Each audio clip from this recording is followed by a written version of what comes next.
ഇതാണ് നമ്മളെ റൂം. അപ്പൊ നമ്മളെ റൂം ടൂറിലേക്ക് വെൽക്കം. Come inside. ഇതാണ് കേട്ടോ നമ്മളൊരു കുട്ടി റൂം.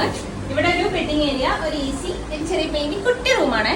പിന്നെ ഇവിടെ ഒരു ടേബിൾ ഉണ്ട്, ഒരു TV ഉണ്ട്, കെറ്റിലുണ്ട്. ഇതിനകത്തൊന്നുമില്ല. പിന്നെ എനിക്ക് സങ്കടം വന്നതെന്ന് വെച്ചാൽ ഇവര് ചായയും കാപ്പിപ്പൊടിയൊന്നും തന്നില്ല. അടിച്ചു മാറ്റാൻ ഒന്നുമില്ല. പിന്നെ ഇവിടെ ഒരു മിനി ഫ്രിഡ്ജ് ഉണ്ട്. നമുക്ക് ഇതിനകത്തൊന്നുമില്ല. ഇങ്ങനെ നമുക്ക് ഇതിൽ നിറയ്ക്കണം. ബിക്കോസ് 2 ദിവസം നമ്മൾ ഇവിടെയാണ് സ്റ്റേ. പിന്നെ ഇവിടെ ഒരു മിറർ ഉണ്ട്. ഇവിടെ ചെറിയൊരു കബോർഡ് ഏരിയ ഉണ്ട്. Cupboard, mirror piece. ഇവിടെ ഒരു ചെറിയ കബോർഡ് ഉണ്ട്. പിന്നെ this is our bathroom. Bathroom ഒരു മിനിമൽ ബാത്റൂം ആണ് കേട്ടോ. അധികം ഡെക്കറേഷൻസ് ഒന്നുമില്ല. ഹീറ്റർ ഉണ്ട്, ഒരു ടോയ്ലറ്റ്, വാഷ് ബേസിൻ, അങ്ങനത്തെ കുട്ടി കുട്ടി സ്ഥലങ്ങൾ. അപ്പൊ ഇത്രയുള്ളൂ.